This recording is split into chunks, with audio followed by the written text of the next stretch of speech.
Bienvenue dans notre émission La tête dans le cœur. Je suis Alix. Et moi, Caroline. Ici, tous les mardis, nous abordons des sujets qui nous concernent tous, avec transparence et humilité. Le tout accompagné par le regard éclairé de Caroline, spécialisée dans le fonctionnement de l'inconscient et la gestion des traumatismes. Allez, on lâche la tête et on va dans le cœur. C'est parti!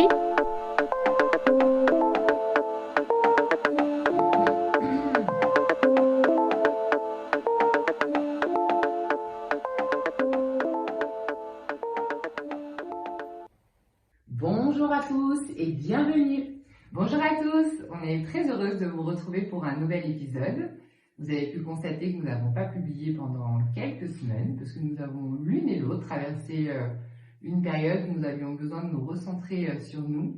Mais je pense que ce que l'on a vécu est assez répandu d'après ce que je constate sur les réseaux, qui peut être animé par plusieurs facteurs. On ressent quand même globalement peut-être un manque d'envie de faire des choses, un manque de joie, une anxiété, mais quand même globalement une démotivation un petit peu générale sur les réseaux. Je ressens vraiment ça. Et c'est vrai qu'on dit souvent c'est les énergies, c'est la période, c'est ouais mais en ce moment. Je crois qu'il faut sortir, enfin on pense qu'il faut sortir de ce en ce moment. Parce que c'est ça va être ça en fait, la vie et l'évolution de notre vie à tout à chacun. Et j'avais envie moi un petit peu d'essayer d'expliquer pourquoi, parce que j'ai eu besoin moi de passer par ce cheminement-là avant de comprendre pourquoi par moment on a l'impression de se prendre des tsunamis en pleine face sans savoir pourquoi.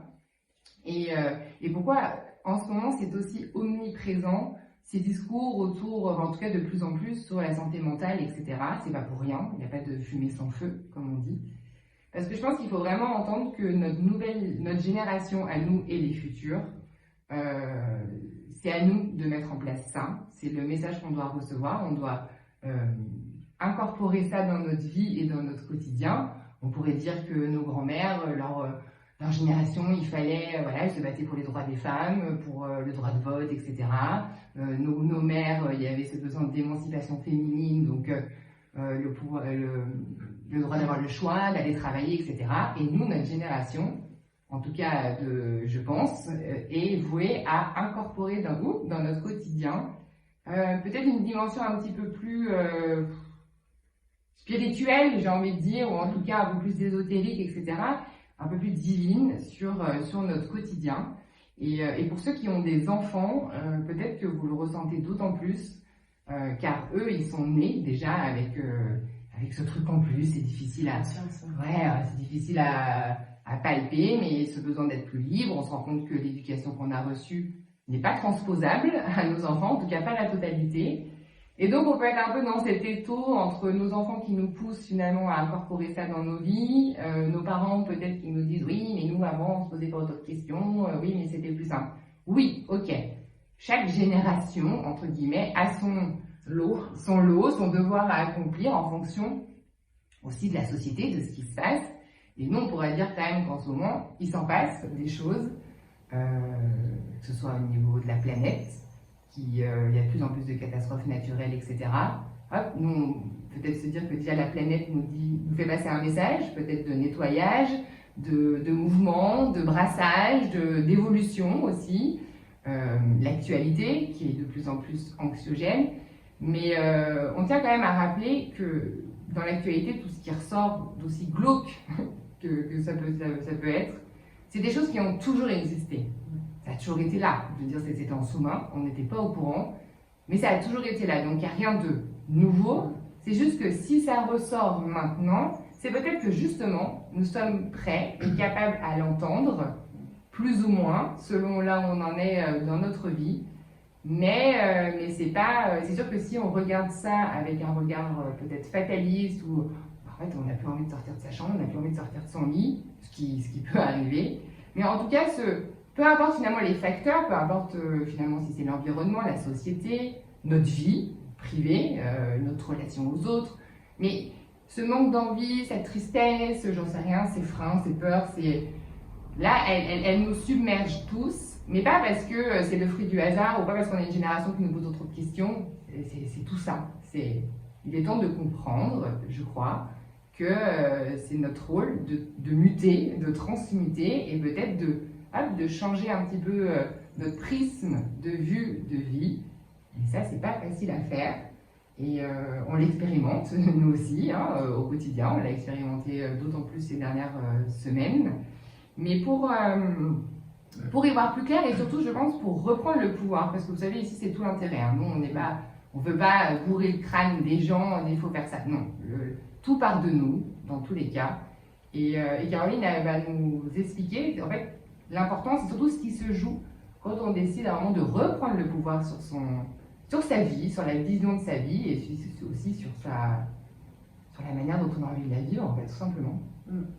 Oui, parce que je veux juste rebondir sur ce que tu as dit. C'est comme si la planète, avec tout ce qu'elle comprend, donc nous, le vivant, les végétaux, les animaux, et tout ce qui s'ensuit, c'est comme si elle était, c'est pas comme si, elle est inondée de la lumière divine, de la lumière, de l'énergie de vie. Et que fait la lumière sur son passage? Elle nettoie. Et c'est pour ça que ça se manifeste par des catastrophes naturelles, comme tu l'as dit. Ça met en lumière toutes les immondices qui a pu se passer depuis des siècles. Et évidemment, ça vient aussi nettoyer nos propres parts d'ombre en nous, ce pourquoi tout remonte à la surface chez tout le monde. C'est ça qu'on a envie de dire. Personne n'est épargné par ce qui se passe et c'est en rien négatif, même si c'est anxiogène et que ça peut faire peur. Au contraire, c'est pour nettoyer. C'est comme s'il ne devait plus rester une seule ombre sur cette planète, en commençant par nos ombres à nous d'être humains. Oui, mais c'est vrai que là, on peut comprendre que quand tu ouvres ton téléphone, ou tu écoutes la radio, tu écoutes l'actualité, et c'est d'autant plus un quotidien et morose et qu'on n'est pas bien dans ses baskets, on peut comprendre que les gens qu'on puisse se sentir submergés et avoir qu'une envie, c'est se mettre sous la couette et dire c'est quoi en fait, le monde part en cacahuètes, et perdre peut-être un peu d'espoir, enfin ce truc de se dire, ce sentiment d'impuissance, de pouvoir rien faire. Et c'est aussi ce qu'on disait en préparant l'émission, finalement la seule chose qu'on peut faire, c'est nous-mêmes être bien pour rayonner de la lumière, pour que ça se diffuse. Alors c'est plus lent, ce sera tellement plus profond. Et puis c'est c'est une des tâches que là, pour le coup, on peut faire. Tout à fait. Mais il n'y a que ça à faire, en fait. C'est vraiment déjà, ce que je disais en intro. Et effectivement, quand tu dis on peut regarder ça d'un regard fataliste, etc., bien sûr, si on part du principe que on a cette croyance que ça va de pire en pire. Les gens ont peut-être cette impression qu'avant c'était mieux et qu'en fait, tout ce bazar là, ça grossit. Non, c'est juste que ça se révèle de plus en plus. Mais c'est en cours de nettoyage et c'est là où il faut y voir surtout quelque chose de positif. C'est une transmutation, c'est une mutation de tout le négatif qui ressort pour laisser place au positif. Et ne serait-ce que peut-être ce changement de conscience peut déjà nous faire nous sentir mieux. Et c'est exactement le même processus qui se passe en chacun de nous. Et c'est pour ça qu'on va expliquer un petit peu tout ce qu'on voulait partager aujourd'hui qui nous semblait pertinent et bien en phase avec ce que tout le monde peut vivre aujourd'hui. Et puis c'est pas anodin qu'on ait l'impression qu'il y a autant de bazar dans le monde et que c'est que l'horreur et qu'en parallèle il y a d'autres messages qui ressortent aussi. Oui. Je veux dire, si ce besoin, on parle de plus en plus de santé mentale, si les gens ont besoin aussi de transmettre et d'élever et d'entendre ce genre de discours, est-ce que justement, est-ce que c'est pas juste la porte de sortie? Mais bien sûr, c'est ça. Donc quand même, explique-nous, parce que quand même, ce chemin, nous allons l'appeler ce chemin, quand on décide de reprendre le pouvoir sur soi, j'aime bien cette expression de reprendre le pouvoir parce que ça donne vraiment toute l'implication qu'on a finalement là-dedans, et pour le coup, dans cette impuissance généralisée, ça nous redonne toute notre puissance. Ouais, absolument. Mais c'est un mot très fort, mais tu as raison. Mais ce n'est pas un chemin sans encombre, voilà, avec des moments qui peuvent paraître très durs. Donc, explique-nous, qu'est-ce qui se joue quand on décide de dire, ok, maintenant, ça y est, je reprends le pouvoir et je décide de Déjà, quels peuvent être déjà les signaux d'alerte déjà de base? Comment est-ce qu'on peut dire, ok, là, il serait peut-être temps de... Alors, avant de répondre à cette question, tu as employé le mot chemin. Et ça, c'est vrai qu'on a tendance, quand on fait du travail sur soi, de dire je suis sur mon chemin de vie, je suis sur le bon chemin, chemin d'évolution, etc. Et donc, on a l'impression que c'est une vision linéaire. Oui. Horizontale. Hein, j'imagine que Oui, le chemin, on ne le voit pas comme ça, en fait, tu vois? Non. Ok. Et donc, il est hyper important de sortir, de se désidentifier à cette personnalité, cette personne, l'humain, alité, couché. Ah, le retour des jeux de mots. Oui. De se désidentifier à cette personnalité, on a l'impression qu'on n'est que ça. Et donc, je rappelle, la personne alité, c'est une vision linéaire.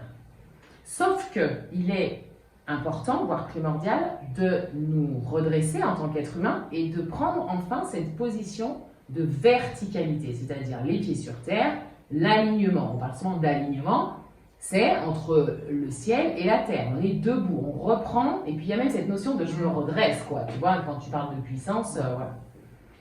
Parce que finalement, quand on emploie des mots comme les émotions qui remontent à la surface, rehausser son taux vibratoire, des énergies basses, des énergies hautes, et bien finalement ce sont que des prédicats qui sont en accord avec la notion de verticalité.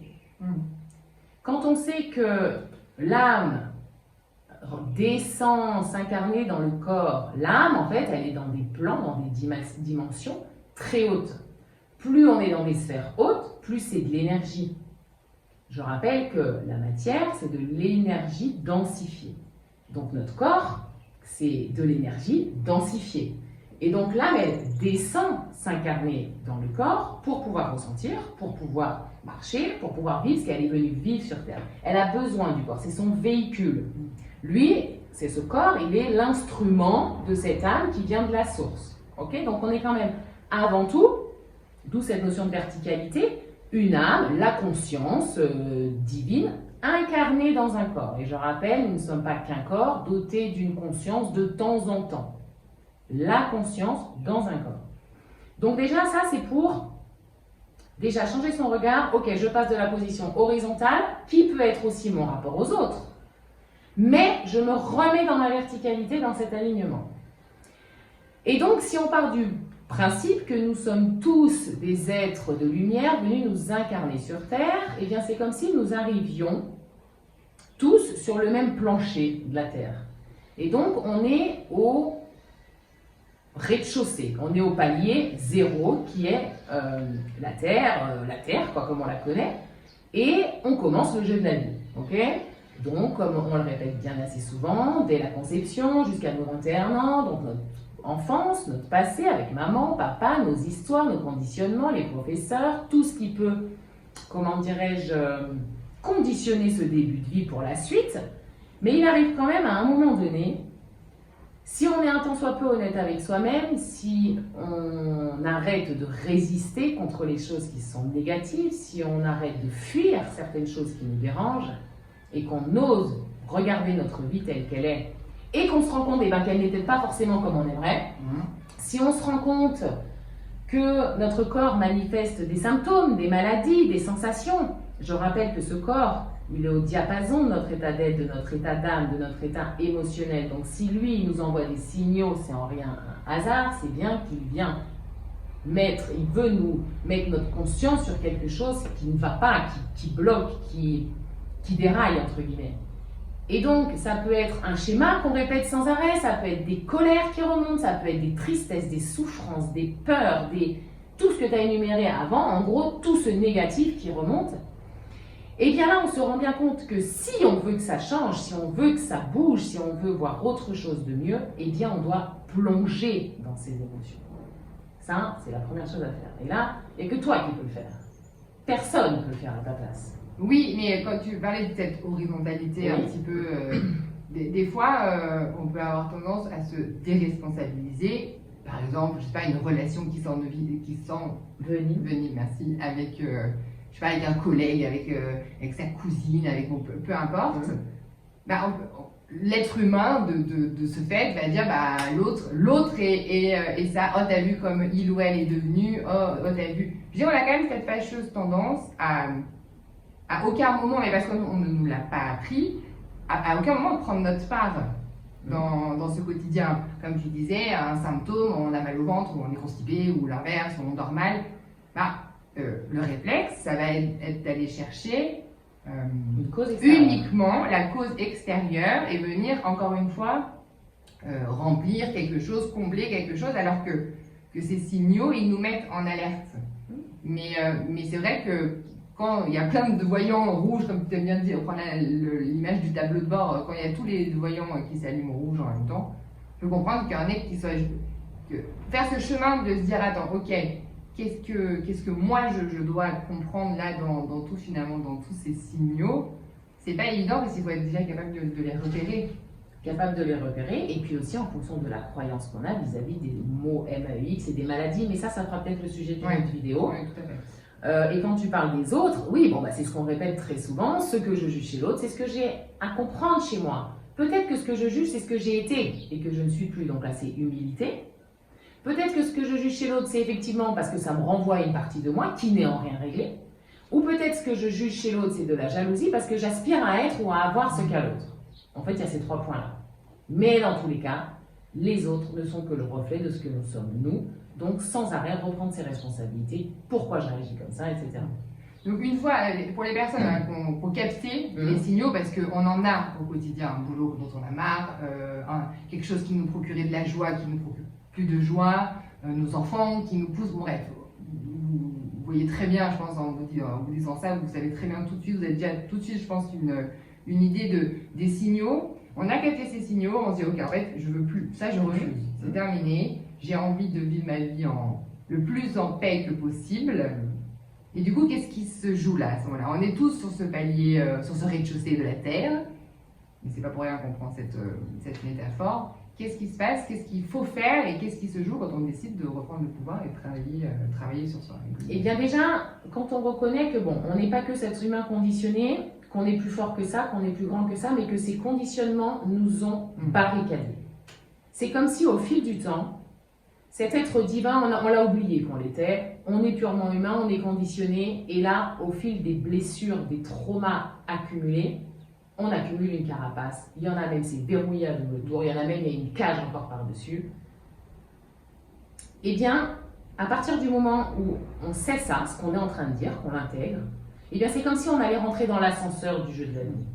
C'est-à-dire que, ok, je suis au rez-de-chaussée, là, je sais que ça va pas. J'ai pas le choix que de plonger en moi pour aller voir ce qui s'y passe. Donc là, je descends de l'ascenseur et j'arrive au -1. Arrivé au -1, c'est comme s'il y avait plusieurs dossiers comme ça, plusieurs boîtes remplies de dossiers. Et on peut même les étiqueter, maman, papa, mon frère, ma soeur, mon harceleur, mon violeur, mes peurs, mes deuils, mes colères.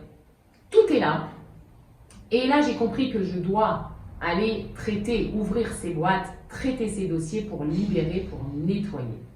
Donc, je peux avoir traité comment? Eh bien, en se faisant aider. Car il y a des gens compétents, mais il faut bien se diriger vers les bonnes personnes pour se faire aider, à libérer ce qu'il y a à libérer. Des personnes sont là, ont déjà fait le chemin pour montrer le chemin aux autres. Donc, surtout s'autoriser à se faire accompagner dans ces cas-là.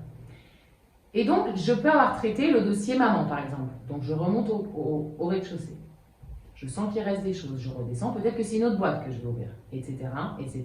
Mais au fil du temps, quand même, je m'allège jusqu'à ce qu'arrivé au rez-de-chaussée, je vois que dans l'ascenseur, il y a le premier étage qui s'allume. Donc là, je ne reste plus au rez-de-chaussée. J'ai solutionné tout ce qui était au -1 et maintenant, j'ascensionne au premier étage. Et là, quand tu arrives au premier étage, eh ben déjà, tu as une vue un peu plus claire, un peu plus grande. Il y a un petit peu plus de lumière, tu sens que tu es délesté. Peut-être que même certains verrous ont sauté en soi. Et on sent qu'effectivement, on aborde peut-être certaines relations qui étaient conflictuelles avec plus de recul. On s'est détaché émotionnellement de certains souvenirs qui jusque-là nous submergeaient d'émotions. On sent qu'il y a un délestage qui est fait.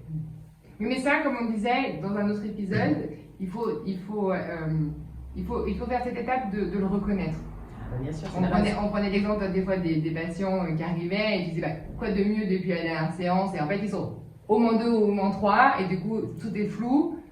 Et en fait, et ça, comment ça se passe? Et quand tu leur poses des questions, en fait, ils se rendent compte qu'ils n'ont même pas remarqué, parce que finalement, il y a cette notion d'un peu, oui, mais quand c'est acté, c'est tellement acté qu'on n'y fait même plus gaffe, finalement. C'est pour dire vraiment, quand l'émotion négative, elle est libérée, comme on la remarque plus, on n'a même pas cette conscience de dire, ah oui, mais en fait, c'est vrai, de ce côté-là, ça va mieux. Donc, juste pour dire que c'est aussi intéressant d'être capable d'être dans la gratitude déjà de ce qui a été fait, de ce qui a été libéré, et de reconnaître, même si c'est un petit avancement qui peut paraître minime, entre guillemets, le reconnaître, et pour ça, l'amour de soi, dont on nous parlait d'ailleurs dans notre dernier atelier, fait partie. Mais en tout cas, voilà, je trouvais que... Parce que si on reste finalement que accroché au négatif, on reste au 0 ou au premier. Je veux dire, on n'a pas envie de... Oui, et puis c'est qu'en prenant conscience qu'on a déjà atteint ce premier palier, prendre conscience, c'est-à-dire reconnaître effectivement, ok, ce que j'ai libéré, reconnaître le positif. Tant qu'on n'aura pas reconnu tout ça, on ne pourra pas, si tu veux, redescendre plus bas pour remonter plus haut. Donc c'est une étape, si tu veux, indispensable. Si la personne, elle reste focalisée sur le négatif, dans tous les cas, elle restera au moins 1, plus 1, moins 1, plus 1. Ah oui, tant que, tu vois, si elle ne rend pas grâce à tout ça... ça fait partie du process, finalement. Donc la personne... Et donc, on se rend bien compte que la personne va osciller du rez-de-chaussée jusqu'au moins 1, d'accord? Il y a cette petite oscillation qui se fait, d'où, tu sais, ces fameux hauts, ces fameux bas. Et comme moi j'aime bien les analogies, ça me fait penser soit aux vagues de l'océan, tu sais, la vague elle monte, elle se calme et après elle se pose sur la plage, quoi. Tu vois, il y a ce montée, cette descente et cette phase de pause. Et celle-là, on va y revenir. C'est exactement comme le schéma du battement du cœur qui monte, qui descend et il y a cette phase de pause. Ça monte, ça descend, cette phase de pause. Et vu qu'il n'y a aucun hasard dans la vie, c'est pour ça que moi j'aime les symboliques parce que finalement, quand on regarde ça, on se dit ouais, même là il y a un message.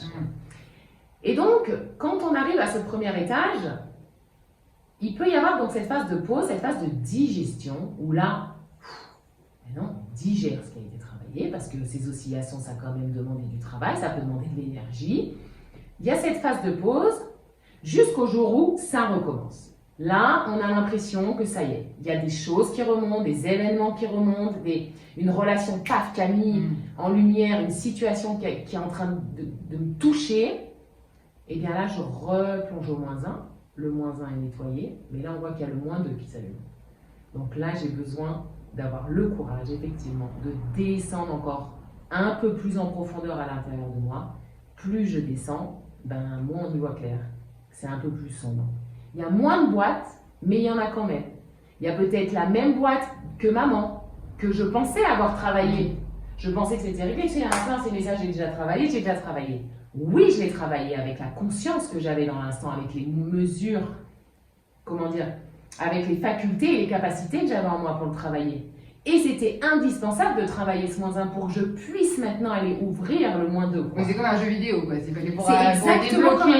Pour débloquer le niveau d'après, il fallait faire toutes les étapes du niveau d'avant. Et donc là, j'arrive au moins 2. Donc ça veut dire que je passe du plus 1 au moins 2. L'oscillation est un peu plus grande déjà. D'où la chute qui peut paraître parfois un petit peu plus vertigineuse. Et tant que je n'ai pas libéré tous mes dossiers du moins 2, je resterai au plus 1. Arrive ce jour où tout le moins 2 est nettoyé, et quand j'arrive au plus 1, le plus 2 s'allume. Et là, j'atteins le palier numéro 2. Le palier numéro 2, inévitablement, j'ai plus de vue, je vois plus clair sur les choses, j'ai pris de la hauteur, les verrous d'autres ont sauté, je me sens plus léger, et en plus en plus, ma lumière intérieure peut enfin jaillir, parce qu'elle était complètement camouflée. J'acquiers plus de confiance en moi, j'ai foi de plus en plus en l'être que je suis. Parce qu'il faut bien comprendre que plus j'ascensionne, c'est pas plus j'ascensionne et je récolte, des facultés à l'extérieur. C'est plus j'ascensionne et plus je me rapproche de l'être divin que je suis à la base, en me délestant de toutes ces couches. Oui, mais c'est vrai que c'est bien de parler de cette notion de récolter, parce que c'est un peu ça, on a grandi, nous, on fait quelque chose, on a une récompense à la fin, quelque chose de bien, on a une bonne récompense, quelque chose de mal, on a une punition. Donc il y a toujours cette notion de retour de l'extérieur. De retour, voilà. Il faut également, quand une fois qu'on a remonté, qui est là pour nous donner une récompense? Et ça, Et c'est pour ça que je veux reparler de cette gratitude, parce que la récompense, elle est là en fait. C'est quand on va se rendre compte que quand notre fils il va faire telle chose et que peut-être que 2 ans auparavant, ça nous aurait mis dans un état pas possible, là on se rend compte qu'on est capable de l'aborder avec plus de douceur, et puis du coup on se rend compte que lui, il est plus léger, etc. Et ça c'est vrai que quand on reste longtemps au -1, quand on fait longtemps au -1, 0, -1, 0, on peut se dire, non mais c'est pas possible. C'est de pire en pire en fait, où vraiment avoir ce truc, parce qu'il faut, c'est important de le dire, c'est pas décider de reprendre le pouvoir, travailler sur soi, etc. C'est pas atteindre un Graal où à un moment donné il n'y a plus rien, il n'y a que des émotions positives, que les petits oiseaux, c'est un chemin. Un chemin vertical. Un chemin vertical, et que quand des fois on reste un peu coincé, et bien des fois on reste coincé parce qu'on est buté. T'as toujours pas compris, alors descends, d'accord, je vais aller voir. Est-ce qu'il faut. Oui, t'avais fini? Oui, tout à fait. Donc, faut bien comprendre qu'effectivement, des fois ça peut paraître, comme tu l'as dit, moi j'ai des patients qui me disent, mais j'ai l'impression que c'est de pire en pire. Mais non seulement gratifier le positif, mais oui, la chute peut paraître plus difficile parce qu'on va encore plus en profondeur, nettoyer des choses qui sont peut-être plus sombres, qui sont plus lourdes. Mais en ascensionnant au premier étage ou au deuxième étage, comme je le dis, on renoue avec nos ressources illimitées avec lesquelles on est venu, nos outils pour pouvoir, notre lumière, la reconnexion à notre lumière grandit en nous. Donc forcément, on a plus de lumière en nous pour pouvoir aller combattre l'ombre qui peut paraître de plus en plus grande en bas. C'est comme si plus j'avance et plus en fait, c'est en nous, ça peut enfin se déployer. Ok, et ben t'es encore plus forte, et ben tu vas pouvoir nettoyer encore plus dur. Et cette oscillation, elle continue, 3e étage, -3, les gens ont compris, je pense. Et effectivement, l'oscillation est plus grande. Mais plus je descends profondément en moi, et plus je m'élève encore plus, et plus j'atteins la meilleure version de moi-même, ce sommet. Parce que tu dis, c'est cucu les petits oiseaux, mais il arrive quand même à un moment donné où on sort de cet ascenseur et où notre vie, elle a quand même une autre dimension. Ce qui ne veut en rien dire qu'on ne va jamais plus ressentir d'émotions négatives ou ce genre de choses. Mais ça y est, on a reconnecté avec cette partie divine, et Dieu sait que ça peut prendre une vie, voire plusieurs pour certains. Mais quand vraiment tu as intégré ça, tu abordes les choses quand même avec une force qui est complètement différente. Oui, mais moi de ce qu'on a expérimenté dernièrement, moi c'est vrai que j'avais l'impression depuis toute petite que je n'arrivais à être que moi, que grâce à ma fratrie, de par mon histoire, mon vécu, etc. Et là, je suis loin, oui. Toi, tu es là, mais globalement, je suis loin de ce noyau de 5, nous 4 et maman. Et donc là, ces derniers temps, tout le travail qui a été fait et qui est en train de se faire, c'est de renouer avec ma propre force, de me dire que cette vie-là, je ne l'ai pas vécue que grâce aux autres, mais grâce à qui je suis, moi, profondément.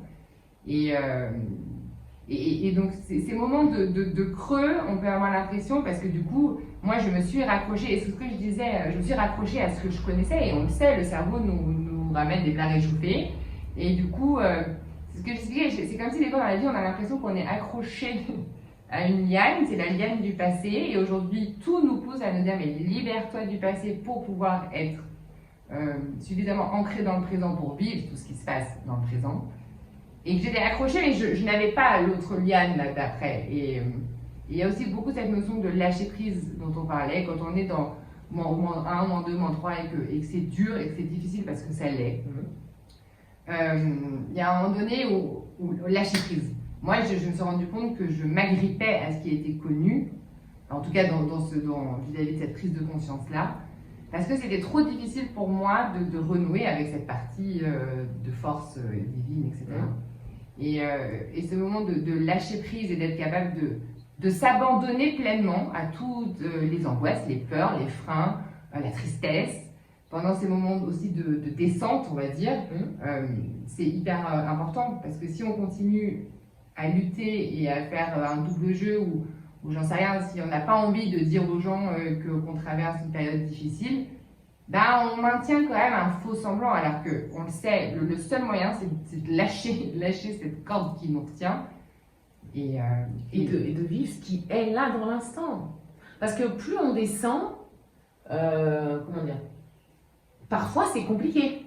Parfois, c'est difficile. Ça peut, si on est au moins 3, au moins 4, là, qu'on est en train de nettoyer cet étage du moins 4, par exemple, on a l'impression que tout ce qu'on a fait avant n'a servi à rien, on a l'impression qu'on est nul, on a l'impression qu'en fait, tout ça, ça nous enquiquine plus qu'autre chose et qu'on va tout arrêter. Mais d'ailleurs, arrêter quoi? Parce qu'on est dans le jeu de la vie. Mais en tout cas, tout est parfaitement juste dans ces moments-là. Et moi, comme j'ai tendance à le dire, les ras-le-bol amènent au lâcher-prise. Moi, je trouve. En tout cas, pour ma part, quand j'en ai marre, eh ben, je me lâche.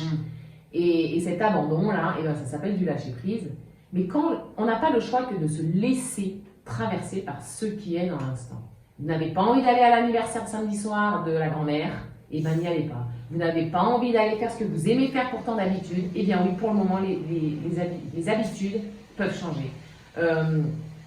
À la rigueur, entourez-vous de personnes avec qui vous avez envie de partager ce que vous êtes en train de vivre, mais si vous devez vivre seul, vivez-le seul, mais dans tous les cas, il n'y a rien à faire, il n'y a rien à être que ce qui est là dans l'instant.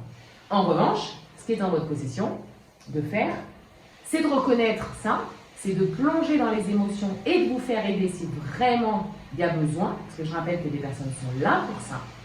Mettre en place des choses, vous faire aider par des ateliers, peu importe, ce qui vous attire dans ce moment-là. Mais quand on est dedans, c'est de l'abandon total pour laisser œuvrer l'énergie. Dans tous les cas, ça va vous propulser aux étages positifs sans rien faire. Quand on a mis en place tout ce qu'on pouvait mettre, il n'y a qu'à vivre le truc. C'est pas agréable, c'est difficile, oui, mais c'est possible. Mais c'est vrai que selon notre peut-être personnalité ou nos conditionnements, cette étape de s'autoriser à être, comme tu dis, à dire bah non, là en ce moment ça va pas, donc je ne viendrai pas à ton anniversaire, mais pas parce que je ne t'aime pas ou pas parce que j'ai envie de te faire du mal, je n'y vais pas parce que je suis dans l'incapacité de partager ce moment-là. Ça implique, et je le dis parce que moi, c'est des choses qui me viennent. Voilà, on n'a pas la même manière de gérer nos émotions. Moi, j'aurais tendance à vouloir aller vers l'autre alors que toi, tu as besoin d'être dans ta bulle.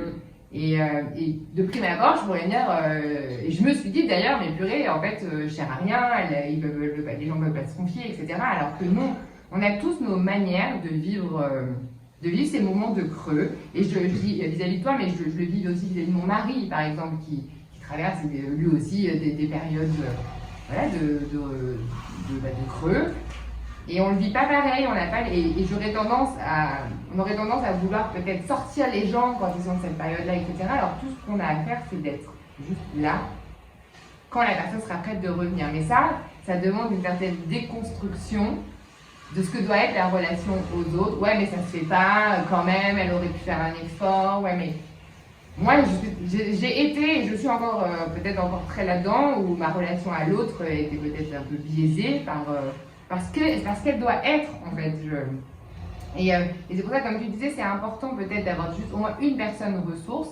Mais moi, je peux comprendre que dans des environnements où peut-être que notre partenaire de vie, ou nos amis, ou notre famille n'est pas prêt à entendre de dire, mais en fait, juste là, j'ai juste besoin de vivre cette période, de la traverser. Ça ira mieux après ou pas d'ailleurs, ou en tout cas même si on n'a pas encore conscience que dans tous les cas il y aura forcément la remontée derrière. Je peux comprendre que ce soit difficile d'appuyer sur le bouton pour descendre, quoi. Oui, je fais juste un petit laïus par rapport à ce que tu disais, c'est là où on voit la perfection de la vie. C'est que Alix, elle a les besoins des autres dans le partage, elle est en train de se couper de cette dépendance aux autres. Autre, à l'issue c'est la fratrie. Moi, sa sœur, en plus la seule qui est là vraiment sur l'île, avec elle, qui moi, je suis beaucoup plus solitaire dans ces moments-là, je l'ai encore plus renvoyée à, j'aimerais me raccrocher au moins à la relation à ma sœur, sauf que moi je suis plutôt dans le rejet dans ces cas-là et je suis plutôt laissez-moi tranquille toute seule, donc ça t'a encore plus renvoyé à te rapprocher de toi et à te couper de cette dépendance. Et c'est là où on voit les jeux, les interpersonnels, donc les jeux entre les personnes, quelles qu'elles soient, ne sont que des apprentissages pour que chacun, nous puissions grandir vraiment de ça. Et là, tu parlais justement dans ces situations-là de personnes ressources. Moi, dans ce que j'ai traversé, je me suis sentie à poil. Vraiment, ce truc d'avoir l'impression, je parlais au début de l'épisode de perte d'envie, rien. Juste ça à dire. Le néant. Tout ce qui me procurait de la joie et du plaisir, c'est-à-dire que j'essayais, allez, va à la salle tous les matins, allez, regarde ta série préférée, mange ce qui te fait plaisir, j'en sais rien. En fait, à chaque fois que j'essayais de faire, non. Tout ça parce que je n'arrivais pas à lâcher prise et juste à accepter ce que j'étais en train de vivre. Et donc, d'où l'importance de ce que tu disais aussi d'avoir des personnes ressources. Et dans ces moments-là, moi, ma personne ressource, elle reçoit 12 messages par jour. Merci à elle d'ailleurs pour son accompagnement.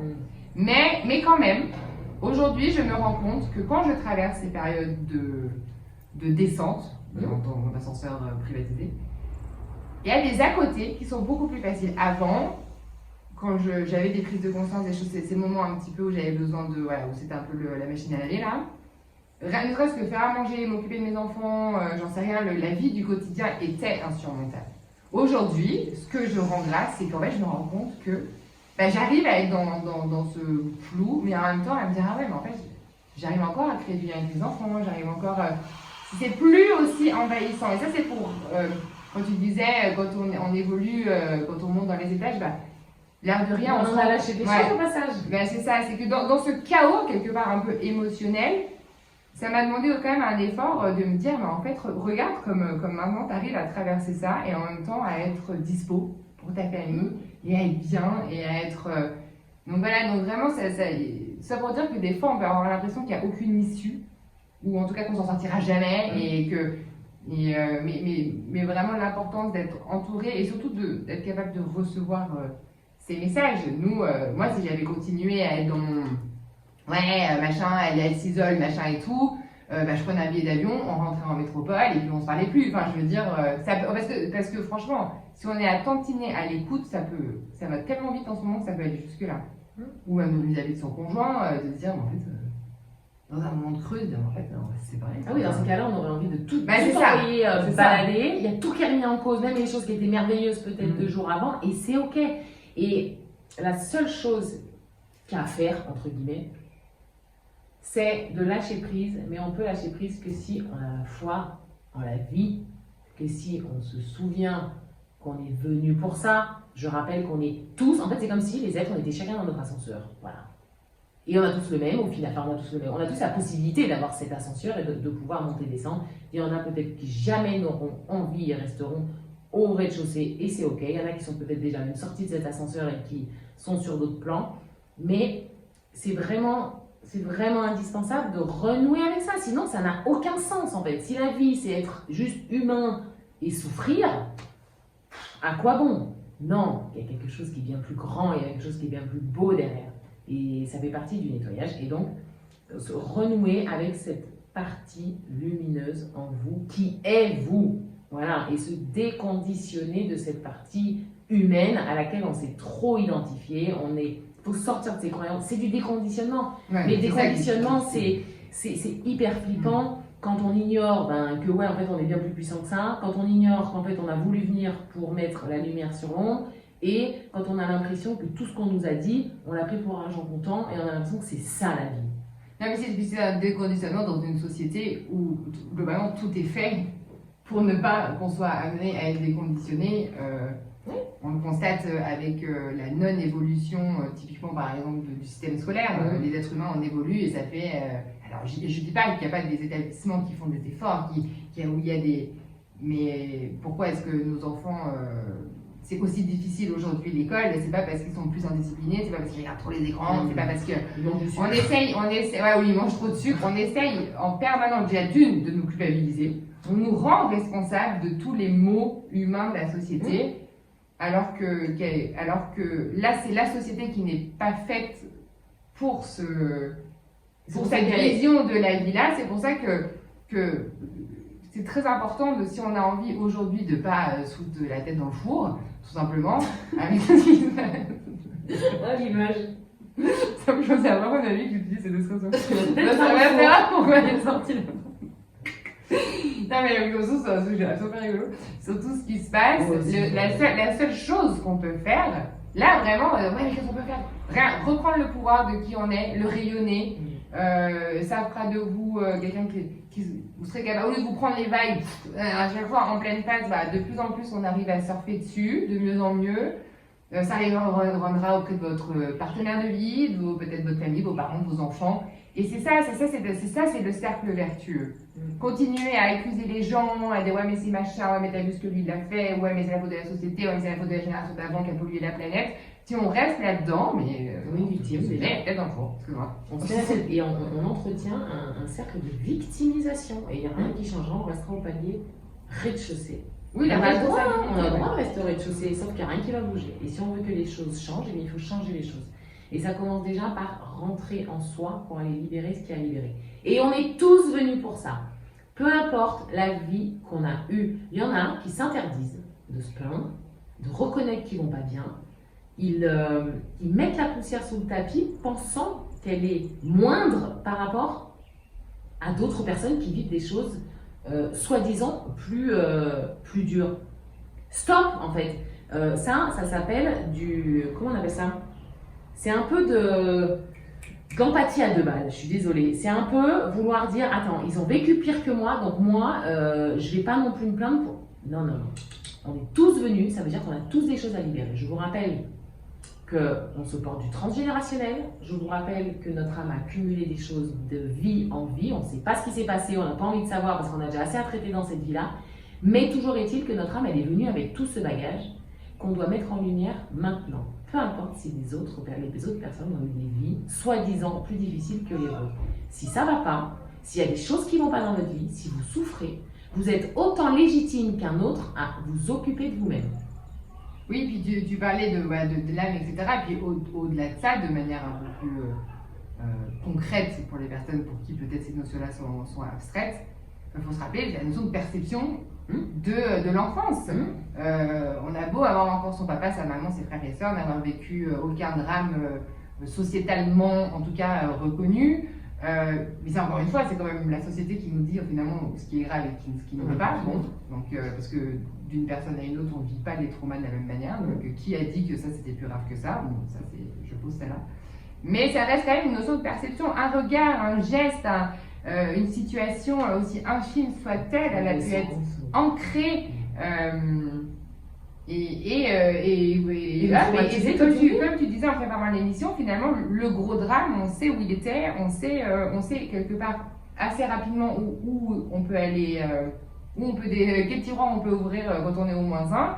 Mais quand on est au -1 et qu'en fait, c'est que des mini tiroirs de plein de choses, c'est pas plus simple. Voilà. Donc c'est vraiment pour, il n'y a pas de ouais mais moi, quand même, j'ai pas besoin, j'ai tout ce qu'il faut. Moi, et encore une fois, je me permets de transmettre parce que je l'ai compris aussi. C'est-à-dire que dans le moment là, ces derniers temps où j'étais pas bien, je me dis mais comment je ne peux pas être bien? Je suis retombée dans ce truc de quand même, j'ai tout ce qu'il faut. Ça fait quand même belle lurette que je suis sortie de ce discours-là. On a beau avoir une belle maison, de l'argent, être à la Réunion, être aimé, quand l'émotion est négative, elle est là. Enfin, mais tu parlais de responsabilité tout à l'heure. Alors, je parlais de victimisation, qui m'a fait penser à la responsabilité. Oui, qui m'a fait penser à la responsabilité. Je crois que, en tout cas, moi, de ce que je constate, cette prise de responsabilité, de prendre ses responsabilités, moi, je vois typiquement pour mon mari, ça a été extrêmement difficile. Tu vois, d'être capable de dire, de conscientiser le fait qu'il était responsable de sa vie. Tu te rends compte à quel point les conditionnements peuvent nous déposséder finalement et puis responsabilité, c'est pas que le côté négatif de parce que nous on dit responsabilité, tout le monde a l'impression on parle pas de coupable, on parle de responsable. Voilà, c'est ça, c'est vraiment cette notion d'être responsable, ça nous donne tout notre part, notre pouvoir, et ça nous ancre dans cette société en disant j'ai ma part, t'as ta part. Ça allège quand même, mais ça peut faire peur. Ouais, alors la responsabilité peut faire peur, ce qui peut expliquer que les gens sont dans le contrôle en fait, en permanence. Ils ont l'illusion de contrôler, ils ont l'impression que là, ils sont responsables, ils ont cette responsabilité de leur vie en contrôle. Alors que ça, c'est le mental qui essaie de se raccrocher à tout ce qu'il connaît de conditionnement, sauf que là, il y a la lumière de la source qui est bien plus forte que ce mental, ce qui peut nous empêcher de lâcher prise parce que le mental, il ne connaît pas ça. Et ça nous fait flipper. Le mental, c'est notre conditionnement, c'est notre ego. Merci à lui d'être là parce qu'il est très utile, mais il reprend sa juste place pour que notre cœur, lui, soit aux commandes de notre vie, notre être divin reprenne les commandes de notre vie, on rééduque son mental, on le rassure autant qu'on peut, et on fait confiance, et on joue le jeu de la vie, quoi, c'est ça.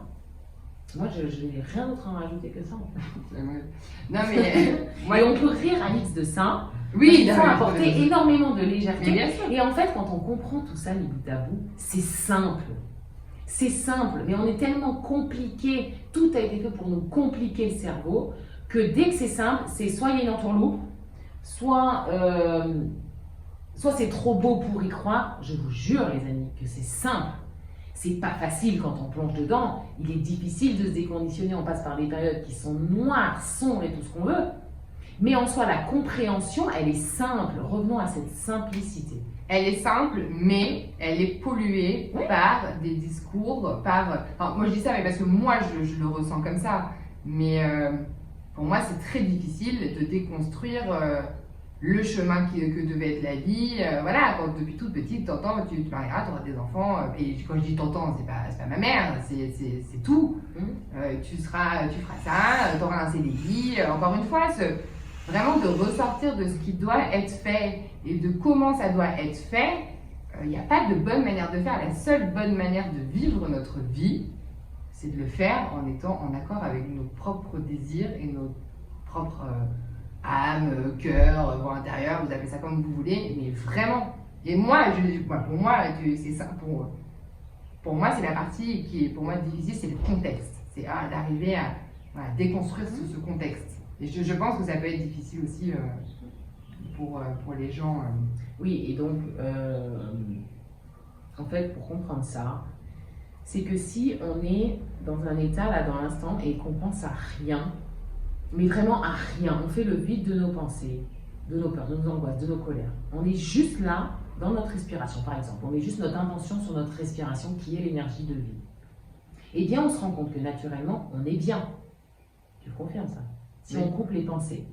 Oui, les mots physiques, c'est ça, difficile à faire, mais oui. Et puis de toute façon, les pensées, on pensera toujours le jour où on ne pensera plus, et bien c'est qu'on ne sera plus là, en fait.